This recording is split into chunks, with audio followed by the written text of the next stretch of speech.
Harley-Davidson touring seats is often a hotly debated topic, and there's some strong opinions as to which seat might be best for you.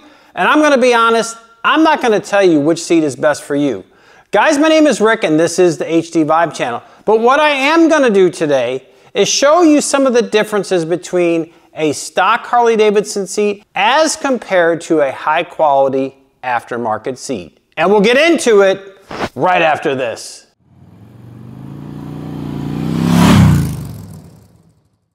Welcome to the HD Vibe channel. If you haven't been here before or you haven't yet subscribed to the channel, I'd appreciate if you hit that button right down here and hit that subscribe button. And when you do subscribe for the first time, leave a comment down below saying I subscribe so I can personally reach out and thank you for supporting the channel. What I'd also ask is if you feel like you're getting value or finding out some new information, give this video a thumbs up. I'd really appreciate it.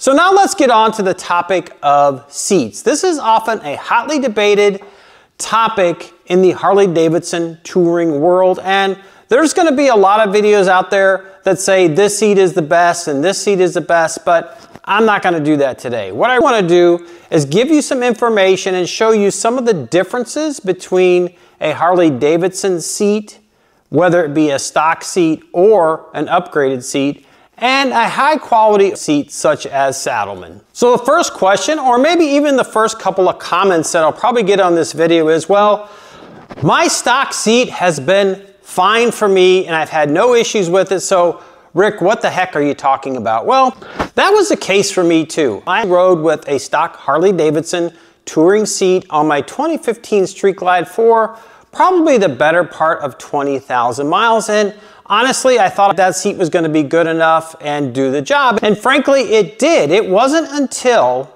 I began to ride more frequently and for longer distances that I then began to see, well, maybe there is something better out there or something different that may work better for me. The issue I started having was my tailbone would just absolutely kill me if I was on the bike for maybe 1 hour or so. And ultimately, that led me on a path of trying to find a seat that worked best for me. So let's look at this stock Harley-Davidson. This is off of my Road Glide Special that I'm standing behind here. This seat has about 3,500, probably just under 4,000 miles on it, and it looks pretty good. It's held up well and no issues from an appearance standpoint. But a couple of things what I want to show you. This pan is very flexible plastic. You can see this seat flexes very easily. The cover, which is a vinyl, is stapled into this plastic pan. Right here, and I'll try to zoom the camera in, there's just really foam in there that over time will begin to break down, and then this seat begins to feel real cushy. And most people say, well, I like that cushiony feel of that Harley-Davidson seat because I think it's comfortable for me. And oftentimes if you have the big Harley touring seat, like off the Ultra Limiteds, etc., the passengers often say, yeah, I like that cushy feel, it's very comfortable. But herein lies the problem with that. As those seats and the foam breaks down, that's when you start to get these issues because it's not supporting your hips properly and it's putting pressure on your spine as well as on your tailbone, and that is what led me to having tailbone issues. So I went on the search to find out what else could I get to replace these stock seats, and I'm going to say probably in 2019 or 2020 I purchased my first Saddlemen seat. So let's come down here and take a look at this Saddlemen seat that I have on the Road Glide Special. This is a seat that I run most every day on the bike unless I'm taking a long distance tour, and then I'll show you the seat that I typically would run in those circumstances. So this is the Saddlemen step-up seat.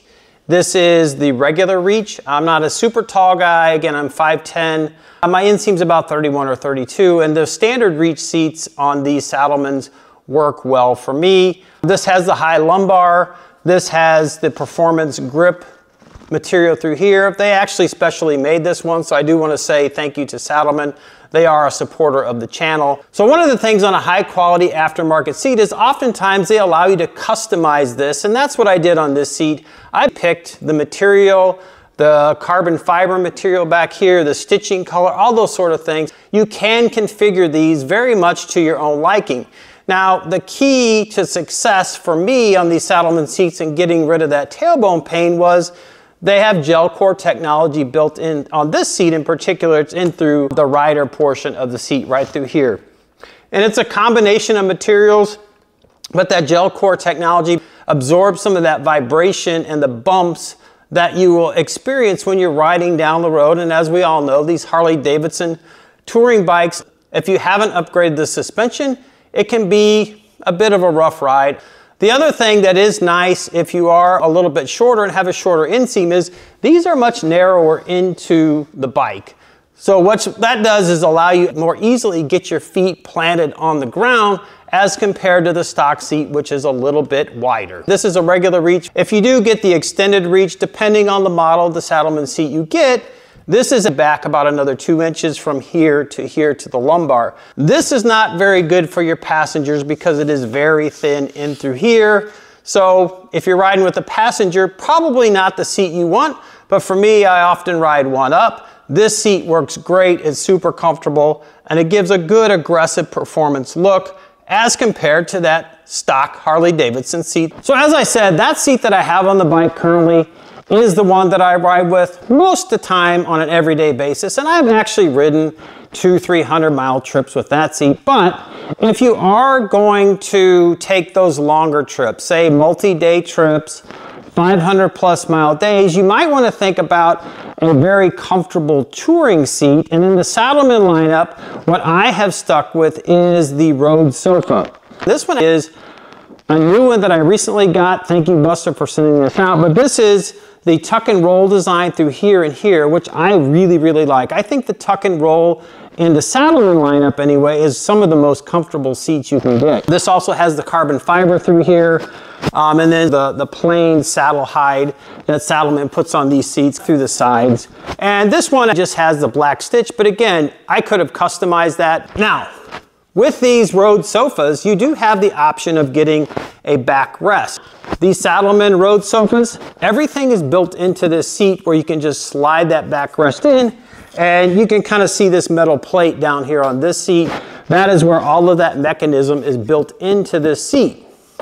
Now, the other thing I do want to show while I have this flipped around, we looked at the stock Harley-Davidson seat, and this was all a plastic pan in here, right? So on the Saddlemens, hear that? It's much more solid. It doesn't flex. I can't even push this in. It flexes very little as compared to that plastic pan. And then as you can see, this is all carpeted, which obviously protects the paint on your bike. And then where the Harley-Davidson seat had staples, all of this saddle hide material is riveted in all the way around this. And then the other nice thing is they actually have these rubber pads right here so that none of this seat is hitting your painted surfaces on your bike. It's resting on these pads. And then as I said, the other nice thing is on these seats, this is much more narrow, so you can actually get your feet down on the ground. And this has a high lumbar in here. Now, the thing that is the key on these Saddlemen Road Sofa seats is there's something that they do. One, this lumbar is pretty high, and then if you add that backrest on there, a lot of support and a lot of comfort. There is a split seat design, so this part of the seat is separate from the lumbar, so you don't get that pressure or a wedgie from the seat compressing on your tailbone or your lower back, so that makes it much more comfortable. This Road Sofa does have that gel core technology through here. It also has it back here for the passenger, and as you can see, even for the passenger, they contour this in so that your hips for the passenger aren't spread. On the Harley-Davidson touring seats for the ultra limiteds, etc., this is really a wide pad back here, which can cause some discomfort over time. This does have that gel core technology with some high quality foam built into that. So it's not just gel, it's also foam, but this holds its shape. It doesn't collapse and begin to degrade over time like the cheap foam that's in those Harley-Davidson touring seats that you get either from an aftermarket perspective or that comes on the bike. Now, Harley-Davidson does have a hammock seat, which people often say is very comfortable. The challenge I had with the hammock seat, which I did have when I had a heated version, it feels like you're sitting up on top of the seat instead of being able to get down into the seat and feel like you're planted in that seat. So as I said at the onset of this video, I've been riding with Saddlemen seats for the better part of 5 years. That is my seat of choice. They do support the channel. But again, I'm not going to tell you that Saddlemen seats are the end-all be-all and that is the one you need to go out and buy. However, I will tell you, for me, they work really well. There are a lot of features in those Saddlemen seats that are much better than the Harley-Davidson stock seats or even the upgraded seats. There's a lot of great brands out there, but if you are interested, go check out the Saddlemen website. I will have a link to the road sofa with the tuck and roll carbon fiber that you guys can go check out down in the description. I'd also be curious to hear your comments about Harley-Davidson stock seats, what aftermarket seats you may have been running. Are you running a Saddlemen seat? And if so, what has been your experience with Saddlemen seats? If you want to find out more about how to shift your bike easier into neutral, go check out this video, check out this playlist, and you can go right up here and subscribe to the HD Vibe channel.